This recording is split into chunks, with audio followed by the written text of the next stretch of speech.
Bulletin में सबसे पहले आपको खबर दें, अमरीकी हुकूमत ने निहत्ते फ़लस्तीनियों के कत्लेआम में इसराइल की मदद के लिए इसराइल को टैंकों के 14,000 गोले हंगामी तौर पर फराहम करने की मंजूरी दे दी है। अमरीकी महकमा खारजा ने तकरीबन 14,000 टैंक के गोलों की फ़रोख्त से अमरीकी कांग्रेस को आगाह कर दिया है। इन हथियारों की मालियत 10 करोड़ 65 लाख डॉलर है। अमरीकी महकमा खारजा ने कहा कि हंगामी सूरत हाल में इसराइल को हथियारों की फौरी ज़रूरत है, इसलिए फ़रोग को मामूल के कांग्रेस के जायजे से भी इस्तिस्ना दे दिया गया है। ह्यूमन राइट्स वॉच का कहना है कि अमरीका ने जंगी जराइम में साथी होने का खतरा मोल ले लिया।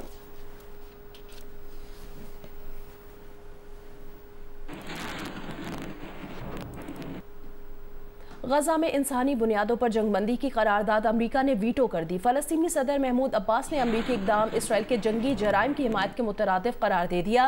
कहा, अमरीका गजा में मासूम बच्चों, ख़वातीन, मुअम्मर अफराद के खून बहाने का जिम्मेदार है। तुर्क सदर एर्दोगान ने सलामती काउंसिल में इस्लाहात ज़रूरी करार दे दी। डॉक्टर्स विदाउट बॉर्डर्स का कहना है कि अमरीकी इक़दाम अमरीकी इक़दार के बरखिलाफ है। ईरान ने खबरदार किया है कि जंग जारी रखने की अमरीकी हिमायत खित्ते में बेकाबू सूरत हाल का सबब बन सकती है। पाकिस्तान ने गजा जंगबंदी करारदाद की नाकामी को मायूस कुन करार दिया। अक़वाम मुत्तहिदा के सेक्रेटरी जनरल एंटोनियो गुतरेज़ ने गजा में इंसानी हमदर्दी की बुनियाद पर फौरी जंगबंदी का मुतालबा किया है। अक़वाम मुत्तहिदा सलामती काउंसिल में मुत्तहिदा अरब अमारात की जानिब से पेश की गई गजा जंगबंदी की करारदाद की 15 में से 13 अरकान ने हिमायत की। बरतानिया ने वोटिंग में हिस्सा ही नहीं लिया।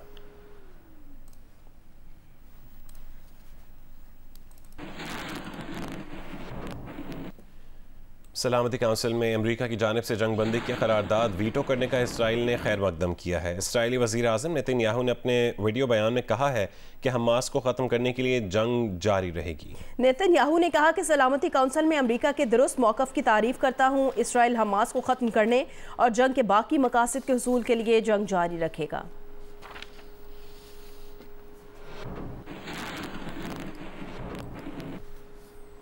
गजा के रिहायशी इलाकों में इसराइली फ़ौज के हमले जारी हैं। इसराइली तैयारों ने खान यूनिस, रफ़ा, बैतुल-लाहिया पर बमबारी करके 24 घंटों में 133 फ़लस्तीनी शहीद कर दिए हैं। 7 अक्टूबर से अब तक शहदा की तादाद 18,000 के करीब पहुँच गई है। ज़ख्मी 48,000 से बढ़ गए हैं। फ़लस्तीनी मुज़ाहमतकारों ने रॉकेट्स और मार्टर गोलों से हमले करके काबिज़ फोर्सेस की कई बख्तरबंद गाड़ियों और टैंकों को तबाह कर दिया है। मुतादिद इसराइली फ़ौजी हलाक हो गए। झड़पों में साबिक आर्मी चीफ जनरल का भतीजा भी मारा गया। इसराइली फ़ौज ने हमास के साथ लड़ाई में 2 अफसरान समेत 4 फ़ौजियों के हलाक होने की तस्दीक कर दी, जिनमें जनरल का बेटा भी शामिल है। यमन के हूसी ग्रुप ने गजा में मतलूबा इमदाद न पहुँचने पर बहर अहमर में इसराइली बंदरगाहों तक जाने वाले बहरी जहाज़ों पर हमलों की धमकी दे दी है।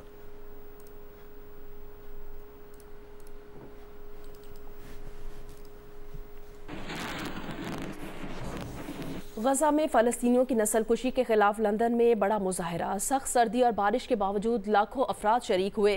कहा, सलामती काउंसिल में जंगबंदी की करारदाद पर अमरीका का वीटो करना और बरतानिया का गैर हाजिर रहना काबिले शर्म है।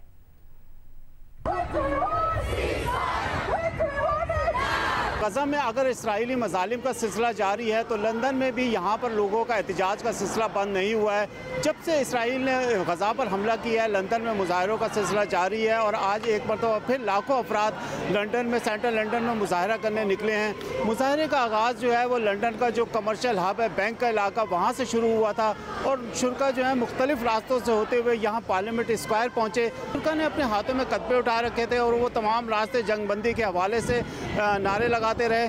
मुजाहिरीन का ये कहना था कि बरतानिया जो है वो जालिम का साथ देने के बजाय मजलूमों का साथ दे और सलामती कौंसिल में अमेरिका ने जो करारदाद को वीटो किया है और बरतानिया वहाँ से गैर हाजिर था, उन्होंने ये मुतालबा किया कि बरतानिया जो है वो फौरी जंगबंदी का मुतालबा करे। As a father, I have 5 children. There's no way I can accept, no matter what the cost is, that children, 10,000 children, to die and everybody to be silent about it. We love Palestine. We will never forget Palestine. We stand for humanity first. All over the world, we need to wake up. These big powers that are controlling the world, we need to end this. This is absolutely despicable what Israel is doing and the USA and what the UK government is doing. I am so happy to see everyone around here coming to stand together for Palestine. We will stand with you, Palestine. We will stand with you.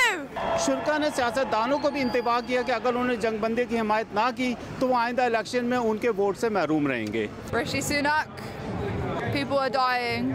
because of your actions. Sort it out because you're doing so much harm to so many people. There could even be a debate over whether a ceasefire should be happening. It makes no sense. Ceasefire now and forever. I think he should support a ceasefire in Gaza. It's disgusting that Rishi Sunak would even just debate about it, really. It should be ended. यहाँ पर मुजाहिरीन को पुरअमन रखने के लिए और इलाके में अमन अमान कायम रखने के लिए पुलिस की भारी नफरी भी मौजूद थी। सईद न्याजी, जियो न्यूज़, लंदन। दर्जा हरारत में कमी और सर्दी में इजाफे के बाद पंजाब और खैबर पख्तूनख्वा के बेशतर इलाके धुंध की लपेट में आ गए हैं। लाहौर सियालकोट मोटरवे को धुंध की वजह से बंद कर दिया गया। तर्जुमान मोटरवे पुलिस के मुताबिक motorway M11 main toll plaza से समड़ियाल तक बंद कर दी गई है। मोटरवे M3 फैजपुर से समुंदरी तक, M5 ज़ाहिर पीर से उस शरीफ तक और M2 लाहौर से शेखुपुरा तक बंद कर दी गई है। कौमी शाहराहों पर हद निगाह कम होने की वजह से ट्रैफिक की रवानी मुतासिर है। मोटरवे पुलिस ने शहरियों को मोहतात रहने और फॉग लाइट्स के इस्तेमाल की हिदायत कर दी है।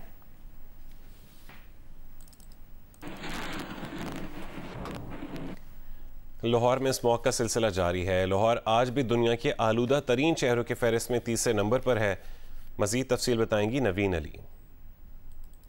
दिन ब दिन बढ़ती स्मोक की वजह से जो है मामूलाती ज़िंदगी जो है खासे मुतासर नज़र आ रहे होते हैं। शहरियों की जो छोटे छोटे अमराज हैं, नज़ला, ज़ुकाम, खांसी, बुखार, इस किस्म की जो वबाएँ हैं वो भी बढ़ती नज़र आ रही हैं। इतना ही नहीं, स्मोक की वजह से जो है हद निगाह में भी सुबह के वक्त खासी कमी नज़र आती है और इसके साथ साथ जो है शहरियों को जो है खासी जो है परहेज़ का सामना करना पड़ता है, यानी उन्हें मास्क लगाना पड़ता है कि गुलाब जो है वो आंखों में इस्तेमाल करना पड़ता है क्योंकि बाहर निकलने पर आंखों में जलन सी भी महसूस होती है। अगर मैं मौसम की बात करूं तो मतलब जुज़वी तौर पर अबारलूद है। हल्की ठंडी हवाएं चल रही हैं। जो दर्जा रिकॉर्ड किया गया है वो तकरीबन 9 डिग्री सेंटीग्रेड है, जो कि ज़्यादा से ज़्यादा जो है वो 16 डिग्री तक जा सकता है। इतना ही नहीं, महकमे माहौलियात के जो मुताबिक जो है स्मोक का खात्मा बारिश से ही मुमकिन है। ताहम बारिश का जो है अगले 2 से 3 रोज़ तक कोई इम्कान नहीं है। जी, हैदराबाद में सर्दियों में शिद्दत में इजाफे के साथ ब्लड प्रेशर, हार्ट अटैक और फालिज के मरीजों से अस्पताल भर गए हैं। तफसील बताएंगे जियो न्यूज़ के नुमाइंदे हामिद शेख। सर्द मौसम शुरू होते ही हैदराबाद के मुख्तलिफ सरकारी अस्पताल मरीजों से भर गए हैं। अस्पताल इंतजामिया के मुताबिक सर्द मौसम में वायरल इन्फेक्शन के बाइस जुकाम, फ्लू, चेस्ट इन्फेक्शन, बुखार समेत नमूनिया के केसेस में तेजी से इजाफा हो रहा है। रोजाना 600 से ज्यादा मरीज सिर्फ अस्पताल हैदराबाद में पहुंच रहे हैं। आजकल क्योंकि सीजनल वेरिएशन की वजह से हमारे पास जो ज़्यादा केसेस आ रहे हैं वो स्पेशली नमूनिया, स्पेशली मेनिंजाइटिस वाले बच्चे, सेप्सिस वाले, और क्योंकि यहाँ पे तो नर्सरी में हमारे पास प्री टर्म बच्चे, लो बर्थ वेट, ये IUGR वाले बच्चे ज़्यादा आते हैं। माहिरीन तिब का कहना है सर्द मौसम में फालिज, हार्ट अटैक, बुलंद फिशार खून के मरीजों की शरह में 30 से 40% इजाफा हो जाता है। शहरी जानलेवा बचाव के लिए एहतियाती तदबीर इख्तियार करें। सर्दियों में ब्लड प्रेशर जो है थोड़ा सा ज़्यादा हो जाता है लोगों का, और वो लोग जो केयर नहीं करते, दवाई नहीं खाते, सर्दियों की रातों में अगर कोई ओल्ड एज लोग होते हैं, अपने आप को ढांप के नहीं जाते, उन लोगों में सडन जो है ब्लड प्रेशर बढ़ जाता है और उनको जो है ब्रेन हेमरेज के चांसेस ज़्यादा होते हैं। मरीजों को चाहिए कि अपने शुगर कंट्रोल में रखें और ब्लड प्रेशर कंट्रोल में रखें ताकि कम से कम ऐसे मरीजों की तादाद हमारे पास है। माहिरीन तिब का कहना है कि मौसम सरमा में सेहतमंद रहने के लिए वर्जिश के साथ साथ मुर्गन ग़िज़ा से परहेज और ब्लड प्रेशर को कंट्रोल रखें तो बीमारियों से बचा जा सकता है। कैमरामैन काजी शकील के साथ हामिद शेख, जियो न्यूज़, हैदराबाद। कराची इस वक्त आलूदा तरीन शहरों में चौथे नंबर पर है। तफसील बताएंगे जियो न्यूज़ के नुमाइंदे Qamar Ali Mastoi. Air quality index के मुताबिक आलूदा तरीन शहरों में कराची इस वक्त चौथे नंबर पर है। कराची की फ़िज़ा में आलूदा ज़रात की मिकदार जो है वो 202 पार्टिकुलेट पर मीटर है। ताहम कुछ घंटे कबल एयर क्वालिटी इंडेक्स के मुताबिक कराची जो है वो आलूदा तरीन शहरों में पहले नंबर पर था। आलूदगी के बायस जो है वो मुख्तलिफ़ किस्म की जो है वो बीमारियाँ भी हो रही हैं, ख़ास तौर पर नज़ला, ज़ुकाम, खांसी, लोगों को सांस में जो है वो दुश्वारी भी हो रही है। ताहम तिबी माहिरीन का कहना है कि शहरी जो है वो कोशिश करें, मास्क का इस्तेमाल करें ताकि जो आलूदा ज़रात के बायस जो बीमारियाँ फैल रही हैं उससे जो है खुद को महफूज रखेंगे। महकमा मौसमियात का कहना है कि सर्दी की शिद्दत में जो है वो आइंदा आने वाले दिनों में मज़ीद इजाफा होगा। जी, आगे बढ़े खबर दें, पंजाब भर में यूरिया खाद का बहरान पैदा हो गया है। 3,750 रुपए की खाद की बोरी 5,200 रुपए में फरोख्त की जा रही है। किसानों का कहना है डीलर्स और ज़ख़ीरा अंदोज़ मसनूई किल्लत का जवाब बनाकर खाद को ब्लैक में फरोख्त कर रहे हैं। महंगाई ने पहले ही कमर दोहरी कर रखी है। लाहौर से रिपोर्ट करेंगे जवाद मलिक। हुकूमत ने दावा किया था कि गंदम की पैदावार बढ़ाकर इस साल न सिर्फ खुद कफालत हासिल करेंगे बल्कि फाजिल गंदम बरामद भी की जाएगी, लेकिन ये दावा उलट होता दिखाई देने लगा है। 15 दिसंबर तक गन्नों को पहले पानी के साथ जो खाद दी जाती है वो दस्तयाब नहीं। किसान सख्त परेशान हैं। उन्हें खदशा है कि फी एकड़ पैदावार बहुत कम होगी। खाद लेने जाते हैं तो वो तकरीबन हमें कहते हैं अभी 5,200 की 300 की है, तो बड़ी मुश्किल से ना 5,000 की लेके आते हैं। पहले वक्त ठीक लंघदा है 100 रुपये डीजल से ਤੇ ਵਕਤ ਸਹੀ ਲੰਘਦਾ ਸੀ ਤੇ ਹੁਣ ਬੜਾ ਔਖਾ ਹੋਇਆ ਪਿਆ। ਮਜਬੂਰ ਹੋਏ ਪਏ ਆ ਹੁਣ 5-5.5 ਦੀ ਬੋਰੀ ਹੋਈ ਪਈ ਤੇ ਹੁਣ ਜਿੰਦੇ ਕੋਲ ਹੋਏ ਨਾ ਕਿੱਲਾ ਪਹਿਲੀ ਹੋਏਗਾ ਉਹਦੇ ਕੋਲ पैसे ना होएगा तो कित्थों ले आके पाएगा। जियो न्यूज़ ने लाहौर के दवाई इलाकों का सर्वे किया तो दुकानों पर यूरिया खाद की दस्तयाबी इंतहाई कम थी। जहां थी वहां महंगी बेची जा रही थी। 3750 रुपए की बोरी 5200 रुपए तक फरोख्त की जा रही थी। छोटा दुकानदार अगर चला भी जाए तो वो कहते हैं 5 बोरी ले लो 10 बोरी ले लो, वो उनका वो पीछे ही ट्राला बिक जाता है, वो ब्लैक में पीछे ही सेल कर देते हैं। इधर तक वो लाहौर तक पहुंचती ही नहीं है और जो जिम्मेदार है वो परेशान हो रहा है। किसानों का कहना है कि यूरिया खादों की कीमतों को पर्द लग गए हैं। ये एक साल में ही 2500 रुपए से 5200 रुपए तक जा पहुंची है। इंतजामिया जुबानी दावों के सिवा कुछ नहीं कर रही। यही हाल रहा तो गन्नम की फसल को दूसरी बार खाद देना मुमकिन नहीं होगा, जिससे पैदावार बुरी तरह मुतासिर होगी। कैमरामैन हनान यूनुस के साथ जवाद मलिक, जियो न्यूज़, लाहौर। निगरान वफाकी वज़ीर सनअत और तिजारत गौहर एजाज ने खाद की मसनूई किल्लत का नोटिस लेते हुए कहा है कि तमाम अदाद शुमार पर गहरी नज़र है, किल्लत नहीं होने देंगे। हुकूमत ने किल्लत के पेश नज़र दरामदी खाद के जहाज़ ऑर्डर कर दिए हैं। निगरान वफाकी वज़ीर सनअत और तिजारत गौहर एजाज ने जियो न्यूज़ से टेलीफोन गुफ्तगू में कहा खाद की मसनूई किल्लत के हवाले से तमाम खाद फैक्ट्रियों को हिदायत कर दी गई है कि पैदावार सप्लाई में कमी ना आने दें। 20 दिसंबर से दरामदी खाद के जहाज़ रोज़ाना की बुनियाद पर पोर्ट पहुँचना शुरू होंगे। दरामदी खाद की मुकम्मल खेप 20 जनवरी तक पाकिस्तान गोदामों में पहुँच जाएगी। किल्लत की बिना पर किसी कंपनी या डीलर को खाद महंगी बेचने की इजाज़त नहीं है। मुकर्ररा निर्ख पर गंदम की फसल लिए खाद दस्तयाब होगी। सूबाई हुकूमतों को हिदायत कर दी है कि सख्त एक्शन लिया जाएगा। यूएई और चीन की 2 कंपनीज पर मुश्तमिल कंसोर्शियम पाकिस्तान में 2 LNG मंसूबों की तामीर पर $50 करोड़ तक सरमायाकारी में दिलचस्पी रखता है, जिसमें LNG टर्मिनल, सप्लाई और दरामद समेत LNG के वर्चुअल और नॉन वर्चुअल मंसूबे शामिल हैं। कंसोर्शियम में शामिल सरमायाकारों ने पाकिस्तानी हुकाम से बातचीत शुरू कर दी है। और ओगरा ज़राए के मुताबिक कंसोर्शियम यूएई की कंपनी बाइसन और China national chemical and engineering company पर मुश्तमिल है। कंसोर्शियम किमाड़ी पर वर्चुअल और पोर्ट कासिम पर नॉन वर्चुअल LNG मंसूबा लगाना चाहता है। कंसोर्शियम के पास दोनों वर्चुअल और नॉन वर्चुअल LNG मंसूबों के लिए लाइसेंस मौजूद हैं।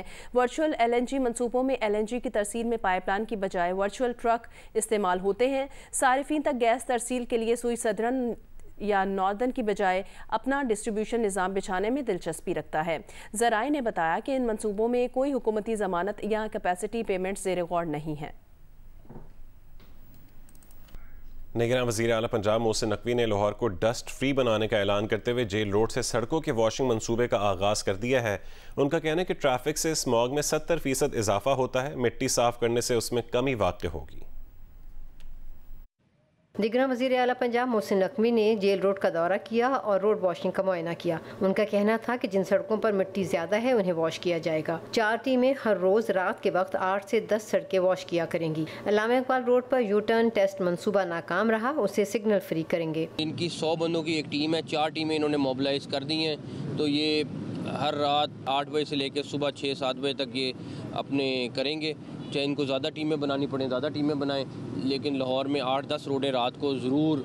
और वॉश का मतलब ये नहीं है कि खाली बस पानी फेंकना है, उधर से मिट्टी निकालना है। निगरान वज़ीर आला ने पुलिस खिदमत मरकज़ लिबर्टी का दौरा भी किया। उनका कहना था कि शहरियों को ड्राइविंग लाइसेंस बनवाने में दुश्वारी का सामना करना पड़ रहा है। लाइसेंस बनाने का अमल बेहतर बनाया जाए। इंफॉर्मेशन टेक्नोलॉजी बोर्ड हंगामी बुनियादों पर ये मसाइल हल करे। कोयटा मेट्रोपॉलिटन कॉरपोरेशन के माली बहरान की वजह से शहर में सफाई का अमल गुज़श्ता 1 हफ्ते से मुअत्तल है। गुज़श्ता रोज़ कचरा उठाने वाली गाड़ियों को फ्यूल की फरहमी बहाल तो हो गई, ताहम कचरा उठाने का अमल शुरू नहीं हो सका। तफसील बताएंगे कोयटा से शहाब उमर। हाजी क्वेटा मेट्रोपॉलिटन कॉरपोरेशन का जो माली बहरान गुज़िश्ता एक हफ्ते से ज़ायद जारी था, गुज़िश्ता रोज़ वो मसला हल हो गया, ताहम आज शहर में जो कचरा उठाने का जो अमल है वो आज शुरू नहीं हो सके। और हम देख सकते हैं शहर के मुख्तलिफ इलाकों में जो कचरा गंदगी पड़ा हुआ है, जिससे ताफ़ुन अबू की वजह से जो शहरी उनको काफ़ी मुश्किलात का सामना करना पड़ रहा है। इस वक्त मैं मौजूद हूँ आर्ट स्कूल रोड पे। ये एक कारोबारी इलाका है, यहाँ पे कचरे के ढेर लगे हुए हैं, साथ में जो दुकानें हैं उनका कारोबार शदीद मुतासर हो रहा है, जबकि कचरा कुंडी से बाहर निकल के इन्होंने जो आधा रोड है उसको कवर किया हुआ है। दिन के टाइम पे जो ट्रैफिक की रवानी होती है शदीद मुतासर रहता है।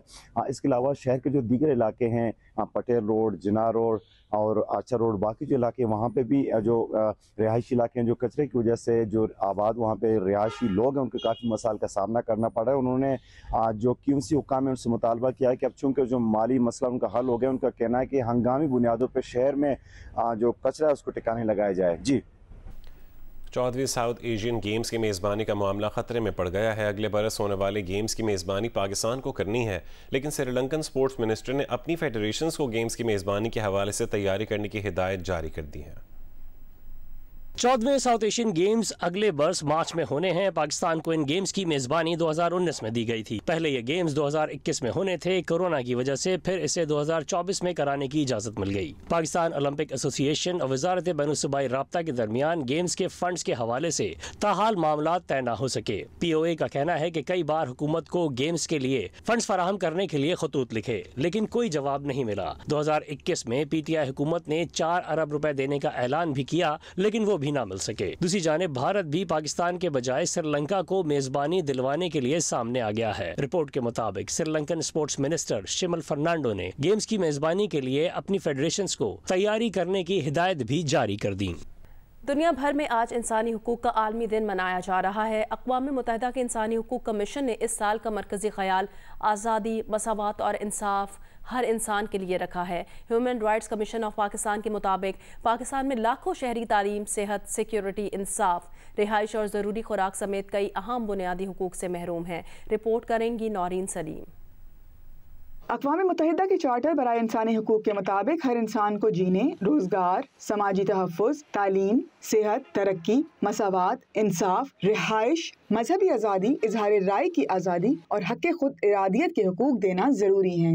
इंटरनेशनल ह्यूमन राइट्स वॉच के मुताबिक सन 2022 के अख्ताम तक दुनिया भर में तकरीबन 10 करोड़ 80 लाख अफराद किसी न किसी तनाज़े के सबब बेघर और अपने वतन से दूर पनाह गुज़ीनों की सूरत में ज़िंदगी गुजारने पर मजबूर हैं। बेवतनी और बेसरोसामानी इंसानी हुकूक पर बहुत बड़ी ज़रब तस्वुर की जाती है। पाकिस्तान में human rights commission of Pakistan ने साल 2022 की रिपोर्ट जारी की है, जिसमें पाकिस्तानी शहरियों को दरपेश अहम मसाइल का जिक्र किया गया है। रिपोर्ट के मुताबिक लाखों पाकिस्तानी शहरी तालीम, सेहत, सिक्योरिटी, इंसाफ, रिहाइश और ज़रूरी खुराक से महरूम हैं। बच्चों, औरतों और मजहबी अक़लियतों को दरपेश मसाइल अलग हैं। इंसानी हुकूक के माहिरीन कहते हैं दूर दराज के देही इलाकों में बच्चों, औरतों और दीगर अफराद के साथ होने वाले मजालिम के डेटा तक रसाई मुमकिन ना होने के बाइस ये रिकॉर्ड का हिस्सा ही नहीं बन पाते। नौरीन सलीम, जियो न्यूज़, इस्लामाबाद। चीन के शहर चेंगडू में खोनजाई एली 360 साल पुराना इलाका है, जिसे चेंग डायनेस्टी में फ़ौजियों के लिए बनाया गया था। 2008 से कबल ये एक कच्ची आबादी थी, जिसकी तज़ीन व आराइश करके उसे असल हालत में बहाल किया गया। इस वक्त ये एक मकबूल सयाहती मकाम है, जहाँ चीनी तारीख की झलक देखने का मौका मिलता है। इसी शहर से अपडेट करेंगी नौशीन यूसुफ। इस वक्त हम मौजूद है सिचुआन प्रोविंस के शहर चेंगडू के इंतहाई खूबसूरत इलाके खोनजाई वैली में।